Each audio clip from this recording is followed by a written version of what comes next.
బాధితులను పంపండి. అమ్మా ఇక్కడ కూర్చోండి, కూర్చోండి. ఈడ కూర్చుంది, ఈడ కూర్చుందిరా, ఈడ కూర్చోతాను. ఈడ కూర్చోమ్మా, ఈడ కూర్చోండి. మీరు ఈడ కూర్చోండి, కూర్చోబెడతా. కూర్చోండి అమ్మా. మిగతా వాళ్ళందరినీ ఆపండి దయచేసి. మహేందర్ కొంచెం అందరూ దయచేసి సహకరించాలి. ఇప్పుడు ఎవరు కూడా దయచేసి ఆపండి. ఇవాళ భారతీయ జనతా పార్టీ ఉద్యమం ప్రారంభించింది. గత 15 రోజుల నుంచి మూసిపోయిన ఉద్యమం చేస్తా ఉన్నాం. రాష్ట్ర అధ్యక్షులు కిషన్ రెడ్డి గారి నాయకత్వంలో, కేంద్ర మంత్రి వర్యులు అదే రకంగా బండి సంజయ్ కుమార్ గారి నేతృత్వంలో, ఈటల రాజేందర్ గారి నేతృత్వంలో, శాసనసభ్యులందరి నేతృత్వంలో అన్ని గల్లీలు తిరిగి బాధితుల యొక్క ఇబ్బందులు ఏంది తెలుసుకున్నారు. రాష్ట్ర ప్రభుత్వం ఏ రకంగా ఇబ్బంది పెడుతున్నది అన్ని విషయాలు అర్థం చేసుకున్నారు.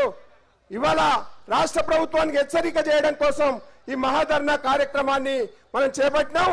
అందరూ కూడా బాధితులు చార్మినార్ నుంచి మొదలుకుంటే లంగరౌజు, అదే రకంగా రాజేంద్ర నగర్, మూసీ పరివాహక ప్రాంతం అంతా, ఎల్బీ నగర్, మరి ఉప్పల్ అందరూ కూడా ఈవేళ మహిళా సోదరిమణులు బాధితులందరూ కూడా రావడం జరిగింది. కనువిప్పు జరగాలి. ఖచ్చితంగా రేవంత్ రెడ్డి సర్కార్ని మేము మెడలు వంచుతామని చెప్పేసి భారతీయ జనతా పార్టీ హెచ్చరించడం కోసం ఈ ధర్నా కార్యక్రమాన్ని చేపట్టినాం.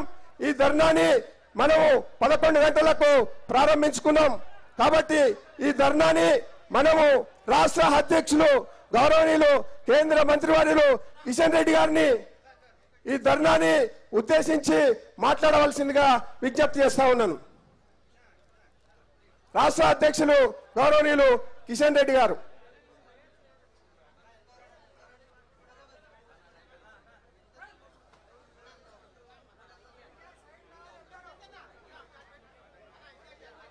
ఈ యొక్క మూసీ బాధితుల యొక్క ఇబ్బందులేంటి, ఏ రకంగా పరిష్కరిస్తాం, ఏ రకంగా ఉద్యమం చేస్తాం అనేటువంటి విషయంలో గౌరవనీయులు రాష్ట్ర అధ్యక్షులు కిషన్ రెడ్డి గారు మనల్ని ఉద్దేశించి మాట్లాడతారు.